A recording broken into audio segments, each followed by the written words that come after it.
본 방송에서 제공하는 투자 정보는 투자 판단에 대한 조언입니다. 방송에서 제공하는 주식의 가치, 가격 상승 및 가격 하락에 대해서는 방송사에서 보장하지 않습니다.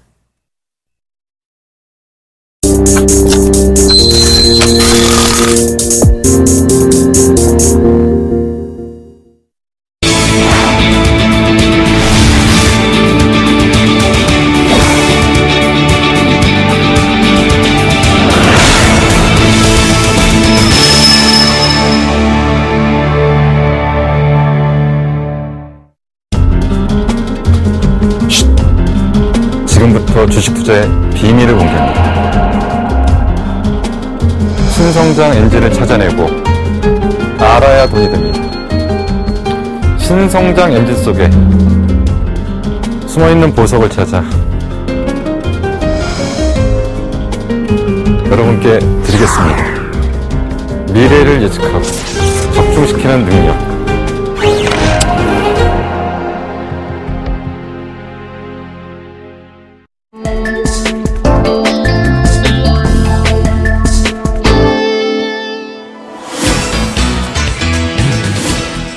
네, 안녕하세요. 김용준입니다. 시크릿 코드 14주차이고요. 오늘은 이제 바이오 쪽 관련해서 이제 마지막 4주차입니다. 예, 보통은 이제 그 주제별로 3주차 정도로 진행을 했었는데, 바이오가 이제 워낙 그 내용들이 좀 많아가지고 이제 4주차 진행을 할 거고요.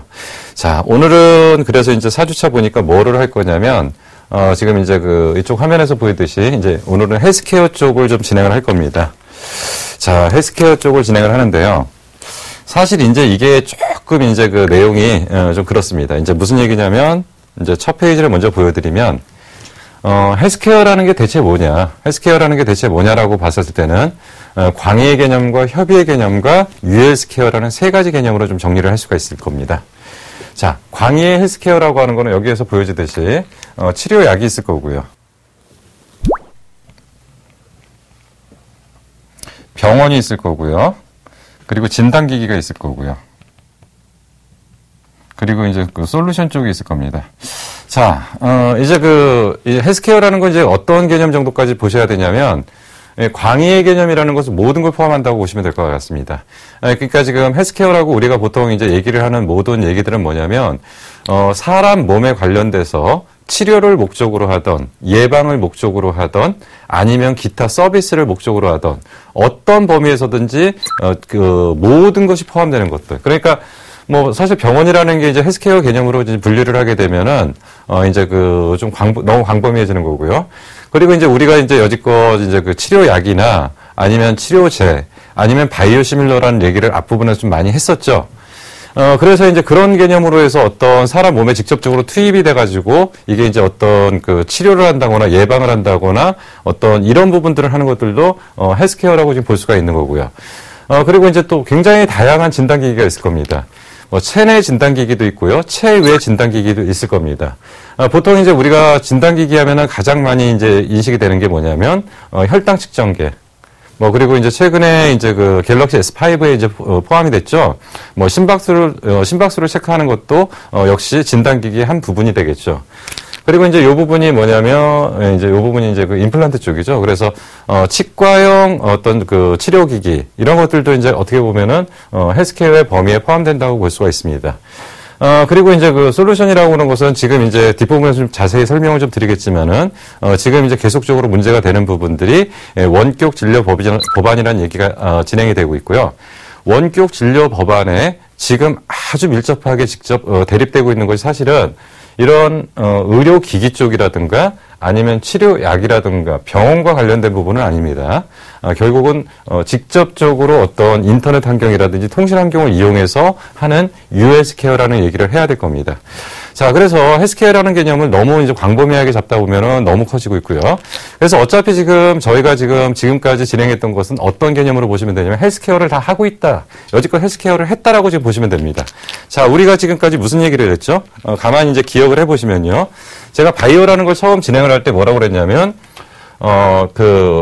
제일 처음에 뭐를 말씀드렸냐면, 삼성이 그리는 삼성이 꿈꾸는 미래의 바이오 세계를 삼성이 꿈꾸는 바이오 세계를 말씀드렸죠. 그래서 여기서 가장 핵심적인 내용들이 기억이 되시는지 모르겠지만 삼성은 사전적 의미와 사후적 의미로 분리를 해서 지금 일을 진행을 하고 있다.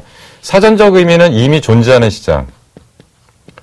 그래서 치료약이라든지 뭐 이런 것들을 가지고서 기존 시장을 형성을 한다. 기존 시장을 형성을 해서 여기서 이제 매출을 발생시킨다는 얘기를 했고요. 그리고 삼성이 지금 현재 가장 크게 보고 있는 것은 사실은 블랙버스트 신약이라든지 항암제 이런 쪽이 아니라 바이오시밀러라는 얘기를 많이 드렸습니다.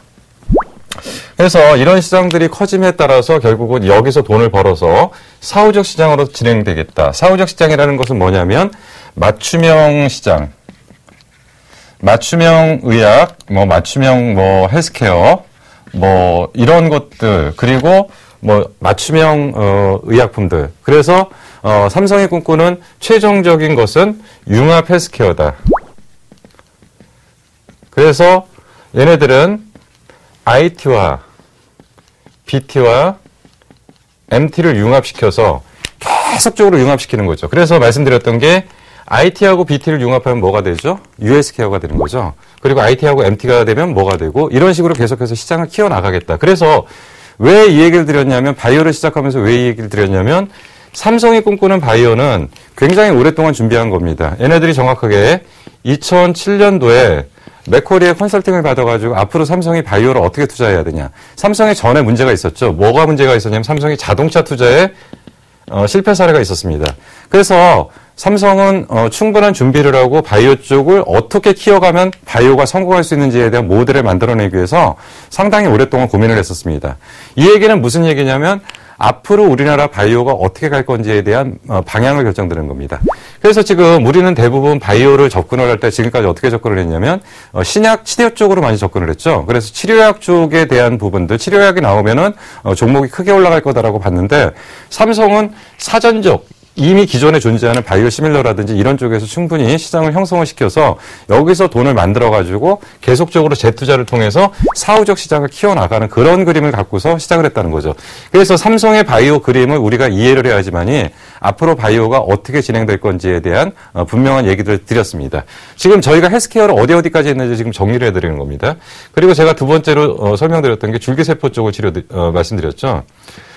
줄기세포 치료제 쪽이, 그러니까 줄기세포라는 것이 이제 치료제가 있고요. 그리고 이제, 이게 지금 현재 실질적으로 상용화된 것은 뭐냐면 미용 쪽으로 많이 치료가 된다고 그랬죠. 그래서 줄기세포를 이용해서 성형 쪽으로 많이 현재 사용을 하고 있는데 대표적으로 뭐 가슴 확대 수술이라든지 피부 팽창 수술이라든지 이런 것들이 이제 그 줄기세포를 지금 응용하는 한 부분인데 결국은 줄기세포에서 향후 가장 관심을 갖는 것은 치료제, 치료약이 나와야 된다. 그래서 국내에서 이제 치료제가 줄기세포로 나온 것이 2개 정도가 있다.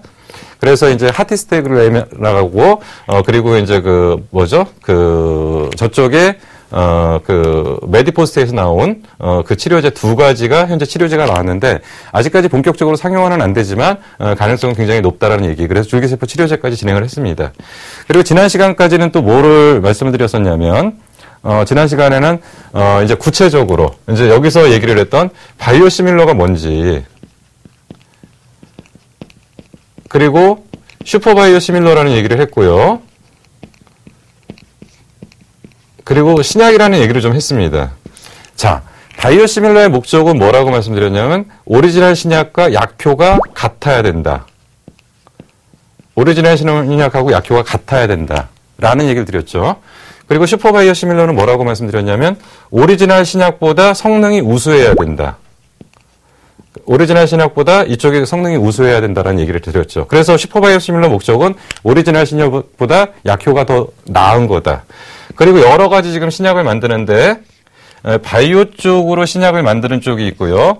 화학 합성 쪽으로 만드는 신약이 있다라는 얘기를 드렸고 전통적으로 이쪽은 제약회사에서 많이 진행을 했다. 바이오 쪽은 연구 개발을 갖고 있는 기술력을 갖고 있는 쪽에서 신약 개발을 많이 했다. 근데 앞으로는 모든 신약이 화학적 신약 쪽보다는 바이오 쪽 신약이 대세를 이룰 가능성이 상당히 크다라는 얘기를 좀 드렸습니다. 그래서 여기까지 지난 시간에 좀 정리를 해드렸던 거죠. 근데 오늘은 뭐를 할 거냐면 아까 여러 가지 이제 관련 부분에서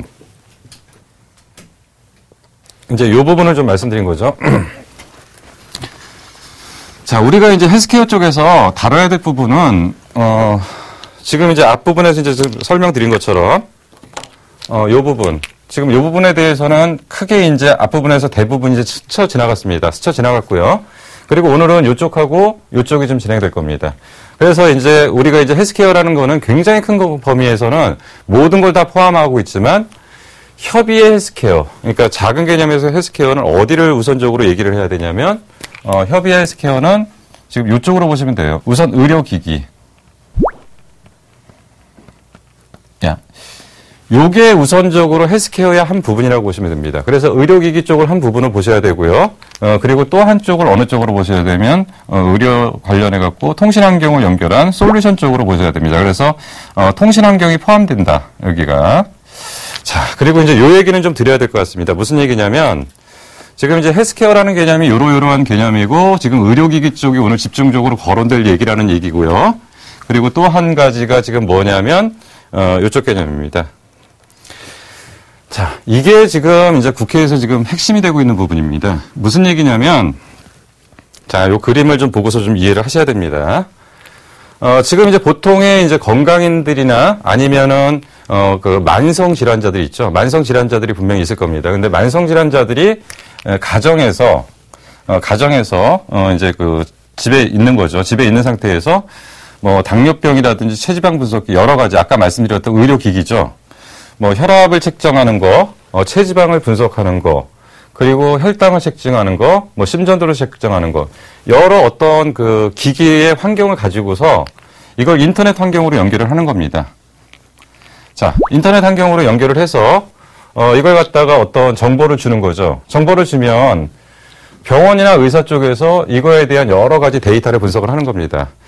일단 그 만성질환자라든지 아니면 오지, 그러니까 그 병원의 치료가 잘 닿지 않는 쪽, 이런 쪽에서 인터넷 환경으로 모든 걸 체크를 해서 다시 피드백을 해가지고 이 사람을 어떻게 관리하겠다라는 이런 것이 이제 원격 진료 법안의 핵심이라고 좀 보시면 될 것 같습니다. 3월 10일 날부터 본격적으로 의사협회에서 이제 그 파업을 하기로 결정을 했죠. 3월 10일부터 파업을 하고요. 그리고 이제 6월 4일 지방선거까지 밀어붙여서 자기네들의 요구사항을 관철시키겠다는 게 지금 의협의 방향입니다. 자, 어떤 이런 정치적인 얘기나 어떤 이런 얘기를 지금 드리려고 하는 것이 아니라, 제가 볼 때는 사실은 이 원격 진료 법안이라는 것이 제일 처음에 이제 얘기가 나왔던 것은 상당히 오랜 시간이 지났습니다. 최소한 2007년도 이전에 얘기가 있었고요. 수없이 많은 상태에서 원격 진료 법안을 국회에 상정한다, 통과시킨다라는 얘기를 계속적으로 반복해서 했었습니다. 그럼에도 불구하고 의협의 강력한 힘 때문에 사실은 지금까지 통과를 못 시켰었는데 현 정부에서는 이거에 대한 의지가 너무 강력합니다. 그리고 그럴 수밖에 없는 게 앞으로는 이제 그 부분은 약간 논의이긴 하지만, 지금 현재 추세대로 진행된다면, 지금 이제 그 의료보험을 내는 기관이죠. 그쪽이 곧 조만간 부실화될 가능성이 상당히 큽니다. 그렇기 때문에, 의료보험료를 현재 받는 구조에서는 인구 고령화 때문에 결국 버틸 수가 없다는 거죠. 그렇기 때문에 어쨌든 정부에서는 의료보험에 대한 지원금을 줄여줄 수 있는 방법이 결국 가장 현실적인 게 원격 의료 법안입니다. 그렇기 때문에 이번 국회에서는 제가 볼 때는 거의 통과가 거의 확실합니다. 통과가 거의 확실하기 때문에 이거는 지금 몇 년 만에 수건 사업이 해결되는 거라고 볼 수가 있기 때문에 이거만큼 확실하다 이거죠. 자, 그럼 이제 여기서 우리가 좀 고민할 게 있습니다. 무슨 얘기냐면 원격 진료 법안, 정확하게 말해서 US케어 국회에 통과됐다. 그러면은 결론적으로 봤을 때 헬스케어 관련 종목이 폭등을 할 거냐? 저는 거기에 대해서는 아니라고 봅니다. 무슨 얘기냐면 원격 진료 법안 국회 통과는 거의 기정사실일 거예요. 그렇지만 주가에 대해서는 주가가 크게 올라가긴 어렵다. 왜 그러냐면 이게 국회 법안을 통과했다고 해서 모든 게 다 해결되는 건 아닙니다. 그래서 지금부터 사실은 풀어야 될 문제가 너무 많은 거고, 그런 의미에서는 중장기적인 측면에서는 굉장히 긍정적인 내용임에도 불구하고 주가에 반영되긴 한계가 있다. 자, 이렇게 좀 보시고서 좀 얘기를 좀 해보시죠. 자, 그러면 이제 뭐가 있냐면 아까 무슨 얘기를 드렸냐면 제가 지금까지 드렸던 게 US케어라는 얘기를 드렸죠. 그러면 과연 이제 US케어 관련 종목이 뭐가 있고 어떤 움직임들이 좀 보일지 뭐 내용들을 좀 봐야 될 것 같습니다. 자, 헬스케어. 아까 말씀드린 게 헬스케어하고 헬스케어는 차이가 있다라고 말씀드렸죠. 그래서 이제 그 헬스케어는 뭐냐면 그 인터넷 환경이 포함이 돼야 돼요. 자, 그리고 정확하게 말하면 이거는 기기 쪽이 아니라 이제 솔루션 쪽으로 보시면 됩니다. 그래서 이제 관련 업체는 어쨌든 간에 인터넷 환경을 좀 가지고 있어야 돼요. 그래서 이제 여기 이제 대표적으로 지금 나오는 게 이제 인피니티 헬스케어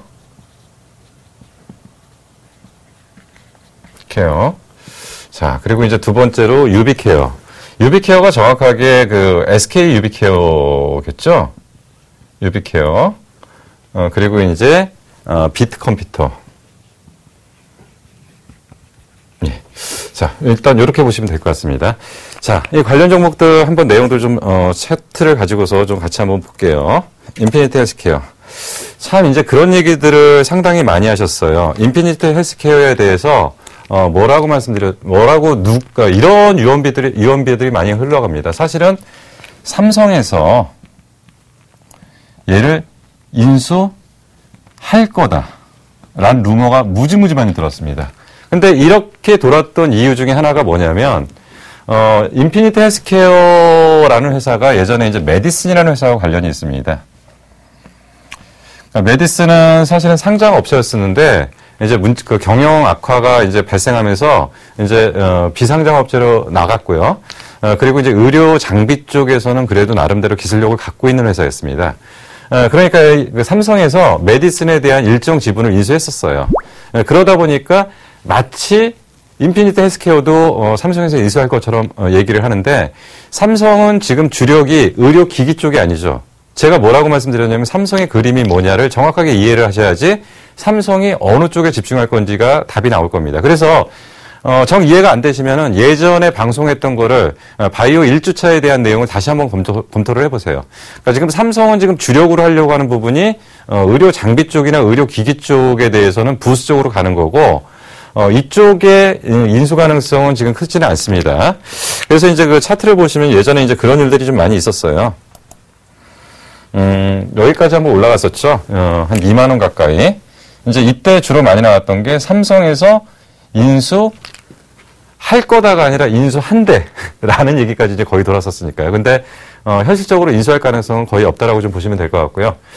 그리고 이제 지금 현재 주가 움직임은 상당히 바닥권에 있습니다. 그러면 자, 지금 어떻게 보셔야 되냐면, 만약에 아까 말씀드린 것처럼 원격 진료 법안이 곧 국회에 통과될 가능성이 있고요. 그리고 통과가 된다라고 한다면, 얘네들이 그러면 폭발적인 어떤 수혜를 입는다라고 한다면 지금 뭔가의 주가의 변화들이 좀 나타나야 될 거고요. 분위기가 좀 형성돼야 될 것 같습니다. 그럼 다른 종목들 역시 같이 보시죠. 이제 비트컴퓨터.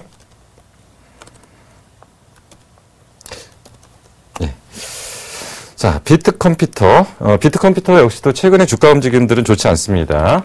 주가 움직임 좋지 않고, 이게 이제 앞부분에서 이렇게 반영됐던 부분이 뭐냐면, 진료 법안 국회 상정, 되면서 이제 한 단계 레벨업 됐고요. 그리고 또 하나가 뭐죠? 유비케어. 자, 유비케어 역시도 지금 주가 움직임들은 그다지 썩 좋지는 않습니다. 자, 그래서 우리가 이제 아까 제가 뭐라고 말씀드렸냐면, 헬스케어를 좀 정확하게 이해를 하셔야 될 게, 헬스케어 쪽, 그러니까 원격 진료 법안 국회 통과 가능성은 거의, 제 개인적인 생각에는 거의 단정적으로 보면 통과된답니다. 통과된다고 워낙 지금 의지가 강력해요. 그리고 통과 안 시킬 수가 없습니다. 다만 시기의 문제는 좀 있을 것 같아요. 의협하고의 어떤 분쟁들이나 이런 부분에서 시기의 문제는 좀 남았지만, 원격 진료 법안은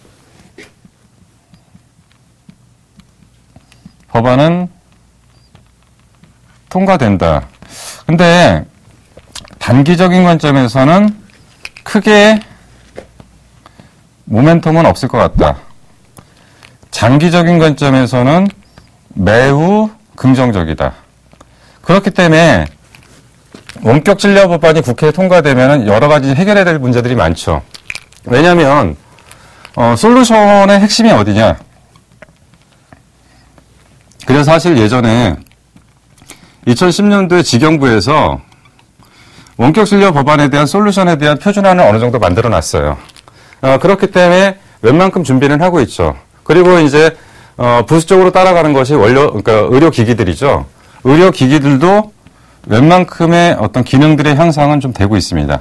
그렇기 때문에 전체적인 원격 진료 법안에 대한 장기적인 플랜에 대한 준비들은 웬만큼 지금 되고 있다고 보시면 될 것 같습니다. 다만 단기적으로 크게 움직이긴 좀 어렵다는 거죠. 그렇다면은 원격 진료 법안이 통과가 되면 아마도 주가는 올 하반기 정도, 상반기는 좀 힘들 것 같고요. 하반기 정도에는 거의 바닥을 형성할 가능성이 있고요. 거기서부터 이제 실질적인 어떤 가시적 성과들, 가시적 성과라는 것은 솔루션에 대한 해외 판매라든지 어떤 구체화되는 내용들, 그리고 각 솔루션에 대한 각국의 승인들 똑같습니다. 뭐가 똑같냐면 의료기기도 그 제약이나 신약, 기타 여러 가지 물질과 똑같이 각국의 승인을 받아야 돼요. 그냥 납품이 되는 게 아니고 의료기기도 승인을 받아야 되기 때문에 각국의 승인 절차가 있어야 돼요. 그렇기 때문에 우선적으로 원격 진료 법안 솔루션에 대한 최고의 강점을 갖고 있는 종목은 뭐냐면 얘네들이 제시하는 솔루션에 대한 내용들이 유럽이라든지 미국이라든지 기타 등등 나라에서 승인을 완료하거나 득한 나라들이 가장 유리한 구조가 되겠죠. 그래서 이러한 구조를 갖고 있는 회사들이 유리하다는 거고, 지금 사실 인피니트 헬스케어, 유비케어, 비트컴퓨터까지 나왔는데 사실은 지금 한 종목이 빠져 있어요. 한 종목이 빠져 있는 게 인성정보라는 종목이 하나 빠져 있습니다.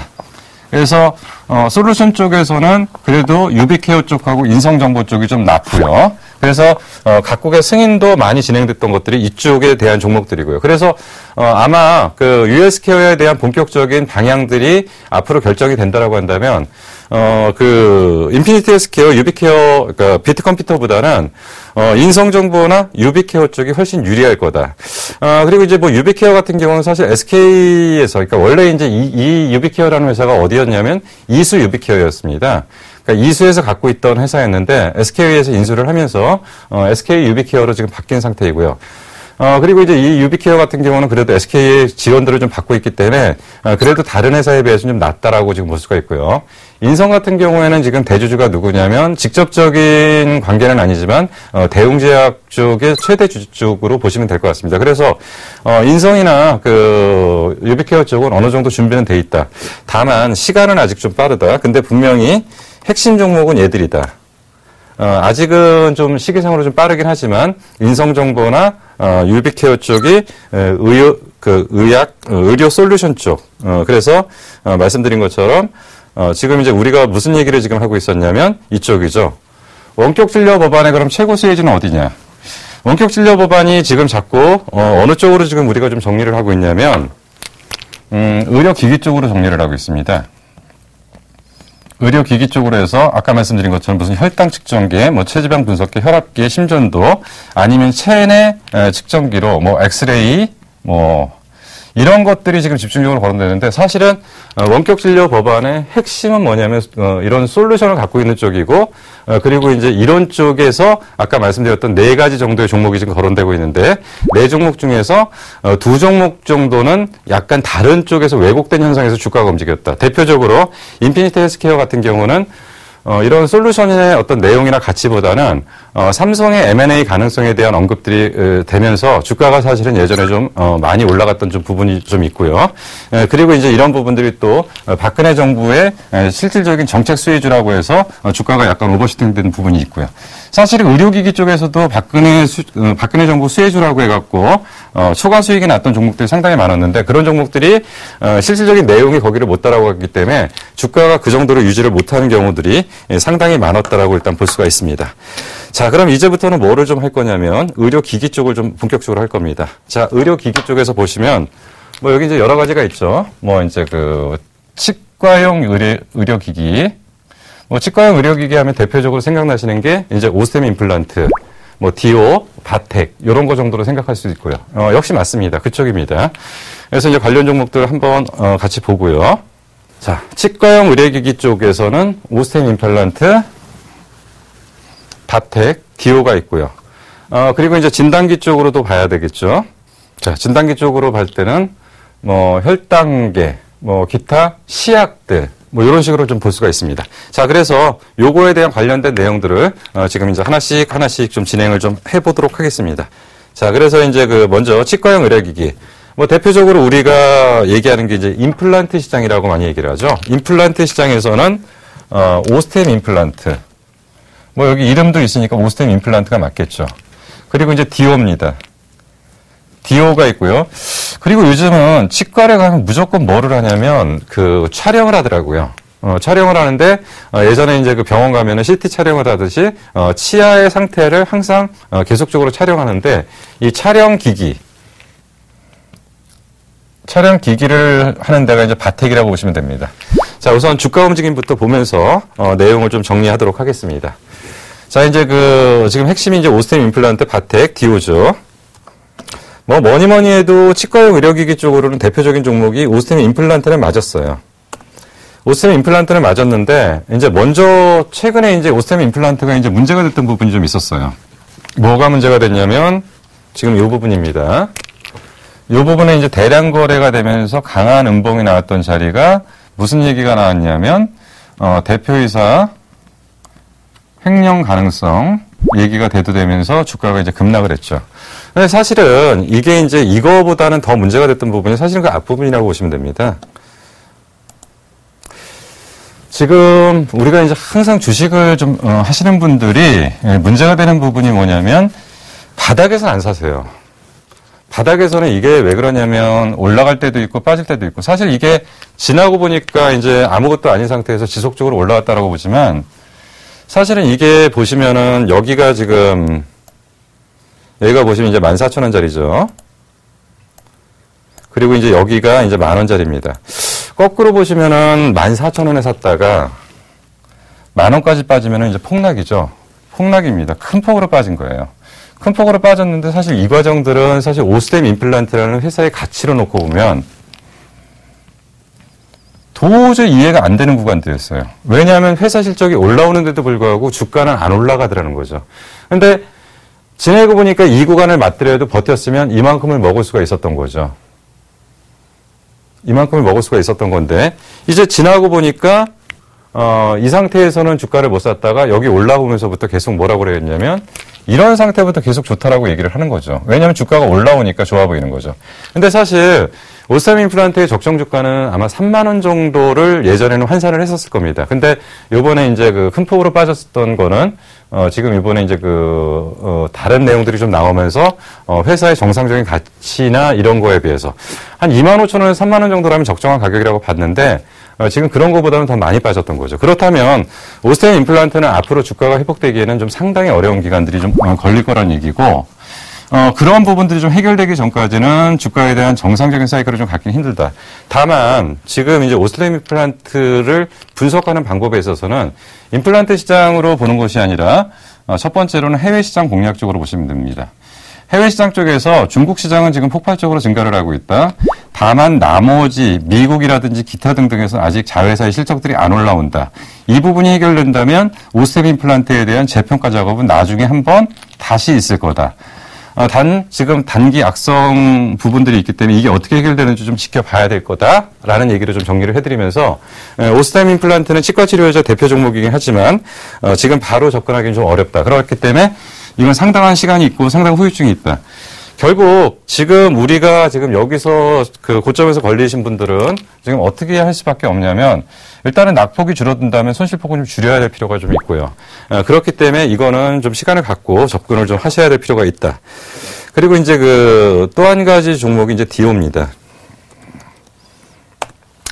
사실 이제 디오 같은 경우는 지금 이제 역시 주가가 좀 비슷한 패턴들을 좀 보였던 것들은 이때 2012년도 이제 초반에 이제 이런 붐이 한번 불었고요. 2012년도 붐에 다시 한번 불었고, 2013년도에도 다시 한번 불었었는데, 결국 이제 얘네들과 오스템 임플란트는 기본적인 시장 규모가 다릅니다. 시장 규모가 다르기 때문에 얘네들은 분위기에 따라서 주가의 출렁이면 있고, 그렇지만 항상 제가 뭐라고 말씀드리냐면 상업화가 전제가 안 된 성장성은 의미가 없다. 그래서 기본적으로 주가가 상승을 하더라도 유지를 할 수 있는 방법은 회사의 기본적인 가치가 존재를 할 때 주가는 유지된다. 근데 그러한 만큼의 가치는 없기 때문에 이런 주가들을 형성하고 유지하기 좀 어려웠던 거죠. 그렇지만 지금은 가격대 기준으로 거의 다 빠졌다라고 일단 볼 수가 있습니다.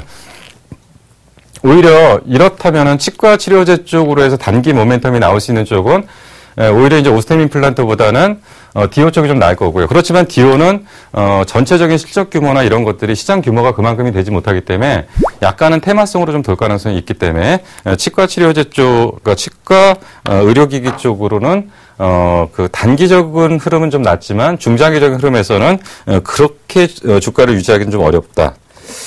이제 바텍입니다. 자, 바텍은 어쨌든 간에 시장을 어떻게 보셔야 되냐면 임플란트 시장이나 아니면 치과 치료 시장이 많이 커져야지만 따라가는 시장이기 때문에 치과 치료 시장에 의존해서 갈 수밖에 없다. 왜냐하면 영상기기라든가 이런 것들이 치과 치료가 많이 돼야지만 이게 판매가 많이 되기 때문에 그런 부분에서 약간 부수적으로 좀 따라가기 때문에 약간 자체적으로 움직이기보다는 앞부분에 디오라든지 오스템 임플란트 같은 종목들이 위쪽으로 올라갈 때 따라가는 그런 패턴으로 좀 보셔야 될 필요가 있지 않은가 좀 생각이 듭니다. 자, 그래서 결론적으로 말씀드리면 이제 지금 헬스케어 쪽에서 치과 치료기기, 치과 의료기기 쪽으로는 크게 투자할 만한 지금 종목은 단지 없다라고 좀 보시면 될 것 같습니다. 자, 그리고 이제 진단시장 쪽을 조금 보셔야 되는데요. 자, 진단은 뭐 이렇게 보시면 될 것 같습니다. 진단시장이 지금 이제 몇 가지 진단으로 지금 얘기가 되는데, 여기서 아까 말씀드린 게 진단이라는 것은 체내에서 진단을 하는 방법과 밖에서 진단을 하는 두 가지 방법이 있겠죠. 물론 진단의 기법은 여러 가지 있습니다. 진단의 기법은 굉장히 여러 가지가 있는데, 그러한 복잡한 건 이제 떠나서 우리는 뭐냐면 진단식 기기 시장에 대한 기본적인 틀만 이해를 하시면 됩니다. 그래서 체외 진단 쪽에서는 엑스레이, CT 촬영, 뭐 이런 것들은 많이 보셨을 거고요. 그러면 여기서 관련 기계는 두 가지 정도로 보시면 되겠죠. 진단 장비가 있을 거고요. 이 장비에 들어가는 시약을 하는 시약 업체가 있겠죠. 그래서 장비 쪽과 시약 쪽 두 가지로 나누시면 될 걸로 봅니다. 그러면 체내 진단 엑스레이나 CT 촬영 쪽, 이런 쪽, 영상 장비 쪽의 가장 핵심 종목은 뭐냐면 우리가 좀 알듯이 뷰옥스죠. 뷰옥스 쪽도 회사는 괜찮아요. 근데 문제는 뭐냐면 타이밍이 지금 안 맞는다는 얘기입니다. 지금 타이밍이 안 맞는 게 지금은 회사 가치 이상을 지금 평가받고 있다고 보시면 될 것 같아요. 사실 이런 자리에서는 상당히 우리가 이제 고민을 하는 자리죠. 그러니까 왜냐하면 소위 말하는 전문가들이 가장 어려운 자리가 이 자리입니다. 왜냐하면 이 자리는 적정 가격이 아니거든요. 비옥스 같은 게. 근데 항상 이런 자리에서는 한 번씩 이런 과정들이 꼭 나옵니다. 근데 이게 아무것도 아닌 것 같은데 사실 이게 상당히 힘든 작업이에요. 그래서 사실 주식에서 최고 핵심은 이쪽 부분인데 지금 한 11,000원 정도, 11,000원 정도에서 7,000원까지 빼요. 그럼 어떻게 보면 이 하락폭이 한 40%대 이상이 나오거든요. 샀는데 한 40% 정도 나가봐요. 그러면 이거 좀 상당히 어렵습니다. 근데 문제는 뭐냐면 이때는 버텨야 돼요. 왜냐하면 이 가치가 아니기 때문에.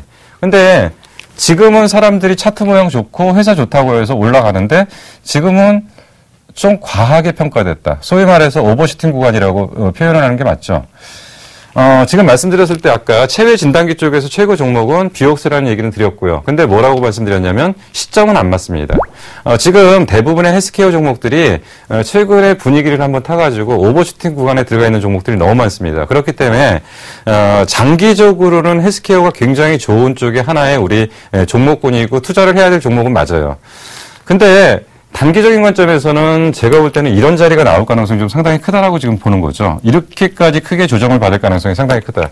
사실 여기서 맞기 시작해서 한번 크게 맞아버리면 사실은 대부분의 투자자들이 버티기보다는 손절을 할 가능성이 상당히 큽니다. 그래서 지금은 별로 좋은 시기는 아니에요. 헬스케어 쪽을 투자를 하기에 좋은 시기는 아니고 제가 보는 적정한 시점은 언제라고 지금 보여지냐면 아마도 하반기 정도 그리고 종목별로 충분한 조정을 받았을 때 그때 매력적인 자리가 분명히 나올 거라고 판단이 되기 때문에 너무 서두르지 마시라는 얘기를 좀 드리고 싶습니다. 자, 이제는 뭐를 좀 해야 되냐면 체외 진단기죠. 체외. 아까 체내 진단기는 아까 말씀드린 것처럼 뷰옥스를 좀 말씀을 드렸고요. 체외 진단기로는 시젠, 아이센스, 바이오랜드, 엑서스바이오, 바이오스페이스, 인포피아, 나노엔텍, 바이오니아. 뭐 이 정도 얘기를 할 수 있습니다. 자, 그럼 이제 하나씩 먼저 묶어서 좀 설명을 좀 드려보도록 하겠습니다. 자, 먼저 시즌입니다. 지금 그 바이오 헬스케어 종목들이 사실은 상당히 많이 뛰어났어요. 주가를 상당히 많이 뛰어났기 때문에 그렇게 초과 수익 구간이 많이 나올 자리들은 아니에요. 그렇기 때문에 지금 전반적인 헬스케어 관련 종목들 모두에 대해서 적극적인 투자 시점이라고 보시면 안 됩니다. 근데 지금 이제 시즌은 정확하게 뭐 하는 회사냐면 분자 진단이에요. 분자 진단 기관이고 분자 진단 시약을 하는 데입니다. 그렇기 때문에 분자 진단기가 많이 팔리면 얘네들 시약이 많이 팔리기 때문에 실적은 긍정적이다. 근데 대부분 지금 어떻게 보셔야 되냐면 지금 이러한 부분들이 많이 반영돼 있어요. 자, 한 예를 좀 잠깐만 들어볼까요?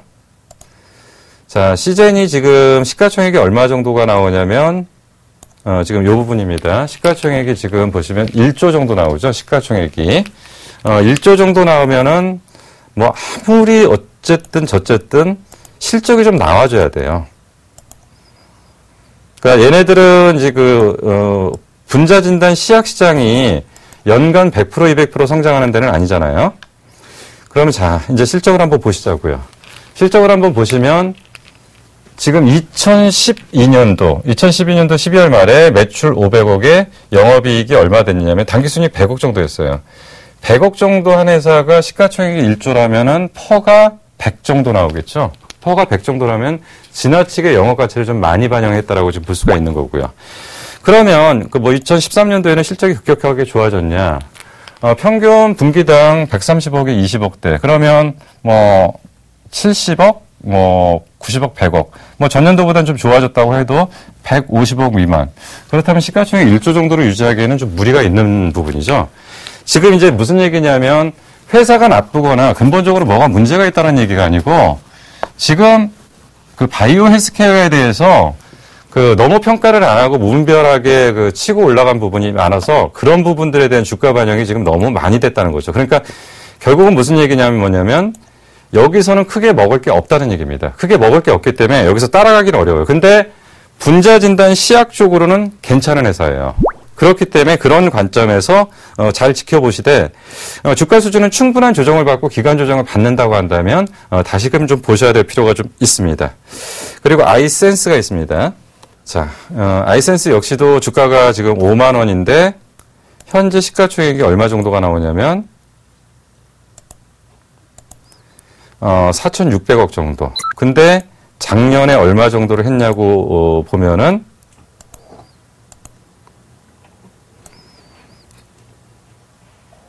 작년에 660억에 79억 정도. 그러면 지금 봤을 때 작년 순이익에 대해서 거의 50, 60배 정도. 그리고 현재 실적도 분기당 영업이익이 30억, 40억, 50억. 이 정도면은 합쳐봐야 80억. 그러면은 지금 현재 시가총액 4,600억 정도를 퍼 50 정도.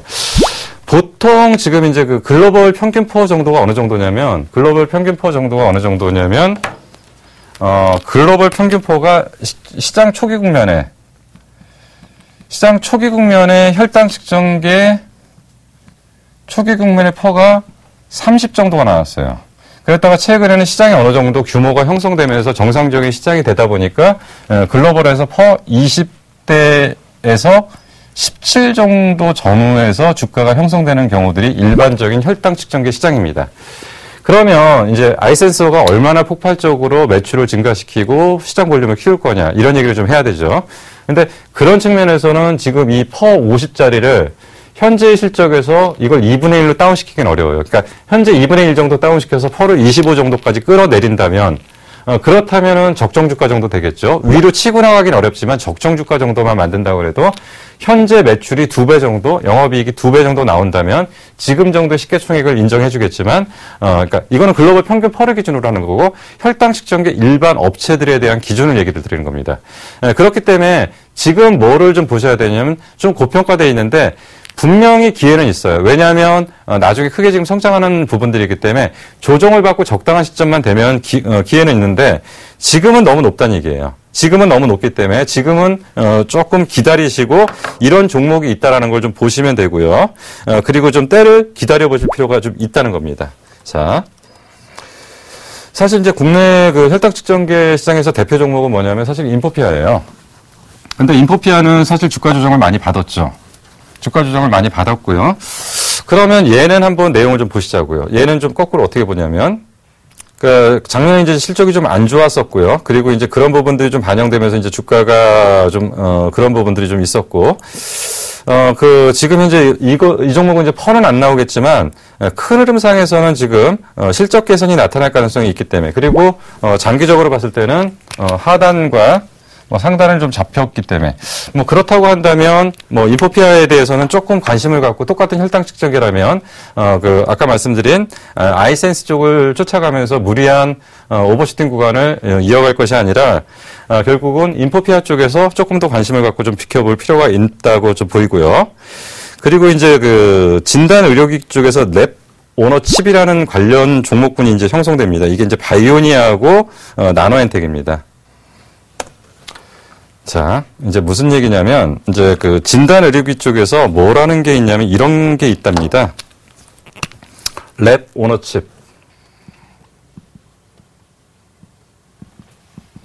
그러니까 칩 속에 실험실. 그래가지고 칩이라는 환경 안에서 전체적인 실험을 한다는 건데 조금 이제 세부적으로 얘기를 하면 이게 무슨 얘기냐면 극소량의 샘플만 갖고서 기존 실험실에서 하는 연구 과정을 모두 다 진행하는 칩이다. 그래서 랩 오너칩. 요거를 만드는 회사가 지금 국내에 이제 2개 정도 있는데, 요거는 이제 그 실험실에 들어가는 모든 비용을 줄여서 작은 공간에서 먼저 시험을 해봐갖고, 비용을 줄일 수 있어서 이쪽에서 이제 성과가 나타나면 이제 본격적으로 큰 데 가서 다시 해가지고 결과치를 내는, 이런 쪽의 부분인데, 요거 하는 업체가 2군데가 있습니다. 요거 하는 업체가 2군데가 있는데, 바이오니아하고, 또 나노엔텍이라는 데가 있죠. 사실 요쪽은 조금 이제 좀 지켜볼만 해요. 요쪽은 조금 지켜볼만 한데, 그리고 이제 주가도 지나치게 많이 반영됐다라고 좀 볼 수는 없고, 물론 이제 이거를 갖다 이제 실적으로 따지고 보면은, 이것도 역시 같은 맥락에서 좀 그런 부분들이 좀 나오겠지만, 이런 부분들은 오히려 이제 그 본격적으로 이제 우리나라가 바이오나 헬스케어 쪽에 대한 집중적인 투자가 좀 진행되는 과정들이기 때문에, 요거는 시장 초기 국면이다. 그렇기 때문에 성장성은 만약에 돌아간다면 폭발적으로 가능하기 때문에 아까 말씀드린 바이오니아나 나노엔텍 같은 경우는 한번 지켜볼 필요가 좀 있다라고 좀 볼 수가 있습니다. 그리고 이제 그 바이오스페이스.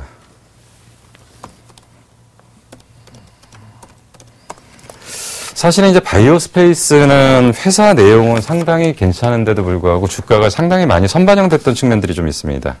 이게 뭐냐면, 자, 이제 이 부분이에요. 자, 이 부분 때문에 사실은 문제가 되는 거예요. 체성분 분석기를 만드는 데고요. 회사 괜찮아요. 회사 괜찮고 또 뭐를 하냐면, 얘네들이 그 예전에 그 US케어 직영부 프로젝트를 LG 컨소시엄으로 완료한답니다. 그렇기 때문에 그 헬스케어 쪽에서는 그래도 괜찮은 회사임에도 분명합니다. 근데 문제가 뭐냐면, 그러니까 지금 이제 4,000원짜리가 어느 날 갑자기 15,000원까지 급등을 했던 이유가 뭐냐면, 박근혜 테마주로 분리가 된 거죠. 박근혜 테마주로 그 당시 분류된 게 아가방 컴퍼니니, 보령 메디앙스니 이런 거 몇 개 있죠. 그쪽에 관련해가지고 최고 핵심 종목에 박근혜 테마주로 분리됐었던 종목들이에요. 그래서 사실은 지금은 어떻게 보면 그 후유증을 겪고 있다고 보시면 됩니다. 자, 지금까지 뭐를 전반적으로 좀 얘기를 드렸냐면, 우리가 이제 그 헬스케어에 대한 부분들을 정리를 해드렸습니다. 자, 다시 한번 좀 보면서 오늘 좀 마무리를 좀 하도록 하겠습니다. 앞으로 헬스케어는 굉장히 유망한 산업입니다. 굉장히 유망한 산업이고 어차피 인구 노령화의 진행 속도에 따라서 폭발적인 성장을 할 수밖에 없는 거고요. 그거는 국내나 국외나 역시 마찬가지입니다. 그러면 헬스케어에서 어느 쪽을 투자를 해야 되느냐라고 저한테 물어본다면 저는 모든 분야에 다 투자를 해야 된다고 정리를 해드리겠습니다. 그러면 단지 사이클이 이쪽이 빠르냐 저쪽이 빠르냐라는 얘기를 할 거예요. 근데 무슨 얘기를 먼저 해야 되냐면 언젠가는 되겠지라는 미래 신약시장만 갖고서 우리가 접근하기는 어렵다는 거죠. 그래서 이쪽에서는 의약품이나 이런 쪽에서는 뭐를 먼저 보셔야 되냐면 바이오시밀러라는 얘기를 계속적으로 말씀드렸고요. 헬스케어 괜찮아요. 헬스케어 괜찮은데 문제는 뭐냐면 지금 주가가 너무 선반영돼 있다는 게 문제점입니다. 선반영됐다는 게 문제점이고요. 그리고 이 솔루션 시장. 이거 이제 시작되는 시장이에요. 시작되는 시장이고 무궁무진한 시장입니다. 왜냐하면 앞으로는 지금 이제 갤럭시에 이미 관련 의료 핵심 앱들을 탑재를 하면서 이 시장을 지금 키우려고 하는 거고요. 키울 수밖에 없습니다. 근데 원격 진료 법안이 통과된다고 해서 그게 바로 내일 아침부터 시작되는 건 아니에요. 그래서 자, 이러한 전반적인 환경들을 놓고 볼 때 분명히 앞으로 헬스케어에 대해서는 제가 뭐라고 그러냐면 빅사이클이 걸린다고 그랬죠. 그냥 요만큼 2배 올라왔다가 끝나는 이런 시장이 아니라 예전에 엄청난 상승을 하는 의료기기, 그러니까 그 제약주 시장이 좀 있었어요. 예, 이겁니다. 한미사이언스가 맞을 건데 저는 지금 바이오 시장을 어떤 시장으로 보냐면 이 시장으로 보고 있습니다. 이제 아마 이 당시에 제약주들이 대부분 이럴 거예요. 대부분 이만큼 상승을 했을 건데 이제 대부분 이제 그 회사를 분할하고 어쩌고 해가지고 이러한 모양들이 안 나와요. 근데 한미사이언스가 바닥에서부터 거의 30배에서 제약주들이 60배까지 올라오는 이런 시장이 형성됩니다. 제약주가. 30에서 60배가 올라오는 근거가 뭐냐면 이때부터 제약이 본격적인 개화를 시작하면서 신약이라는 얘기도 있고요. 성장성이라는 얘기도 반영되고요. 근데 이제 바이오 시장, 헬스케어 시장, 기타 등등 모든 게 지금 이런 사이클에 걸리기 전에 마지막 단계의 마지막 고통 구간이 진행될 가능성이 상당히 큽니다. 마지막 고통 구간이에요. 근데 이 고통 구간이 끝나고 나면은 이 사이클에 걸릴 가능성이 굉장히 크다고 보면 돼요. 이거는 향후 10년 이상씩 진행이 될 거고요. 그래서 삼성의 프로젝트가 뭐냐면 2020 프로젝트죠. 2020년도에 현재 IT보다 17배 이상 큰 시장으로 자기네들은 접근해서 이쪽에서 돈을 벌겠다는 얘기를 지금 하고 있는 거죠. 이러한 시장이 형성되고 있는 과정에서 과연 국내에서 어떤 기업이 이걸 선점할 거냐라는 얘기를 해주세요. 그래서 저는 바이오 헬스케어 모든 쪽에서 다 투자를 하셔도 괜찮다라고 말씀드립니다. 다만 지금은 상당히 많이 올라왔기 때문에 그냥 장기적으로 가지고 계시면 돼요. 장기적으로 가지고 계시면 되지만 한 가지는 뭐를 걱정을 하셔야 되냐면 짧은 조정이 30에서 40%짜리의 급락이 나올 가능성이 있다는 겁니다. 그래서 그러한 것만 준비를 하실 수가 있다면 상당히 큰 그림이 나올 거기 때문에 이런 부분에 대한 지금 준비를 하시도록 지금 사전에 지금 준비를 시켜드리는 거고요. 아마 제가 보는 사이클은 하반기로 지금 보고 있습니다. 하반기로 본격적인 바이오 빅사이클이 걸릴 거다. 그렇기 때문에 지금 차분하게 바이오에 대해서 준비를 하신다면 굉장한 기회를 잡으실 수 있을 거라고 판단이 됩니다. 그래서 바이오에 대해서는 3주가 아닌 4주에 걸쳐서 진행을 할 거고요. 이렇게 지금 뭐 엄청난 지금 사이클이 걸려가는 걸로 보시면 될 것 같습니다. 자, 하여튼 제가 오늘 준비한 거는 이제 그 바이오 4주차고요. 그리고 이제 그 제가 준비한 건 그 바이오 쪽에서는 4주차고 저희가 시크릿 코드로 해서는 14주차입니다. 뭐 여러 기회가 있을 겁니다. 아마 제가 지금까지 강의 드렸던 내용들이 일단 이해가 되시는 부분도 있고 안 되시는 부분도 있을 겁니다. 근데 여러 채널을 통해서 제가 충분히 거기에 대한 부연 설명을 좀 해드리도록 하고요. 저는 다음 시간에 다른 주제를 가지고 다시 좀 찾아뵙도록 하겠습니다. 자, 지금까지 시청해 주신 분 감사드리고요. 저는 다음 시간에 다시 찾아뵙도록 하겠습니다. 감사합니다. 샘플러스 무료 방송 참여 방법 안내해드리겠습니다. 먼저 첫째, 인터넷 검색창에 샘플러스를 검색해주세요. 둘째, 샘플러스 사이트에 들어오셔서 회원가입을 해주세요. 셋째, 회원가입 후 전문가 방송 배너를 클릭해주세요. 넷째, 원하는 멘토분을 클릭하시면 OK, 멘토님의 무료 강의를 시청하실 수 있습니다.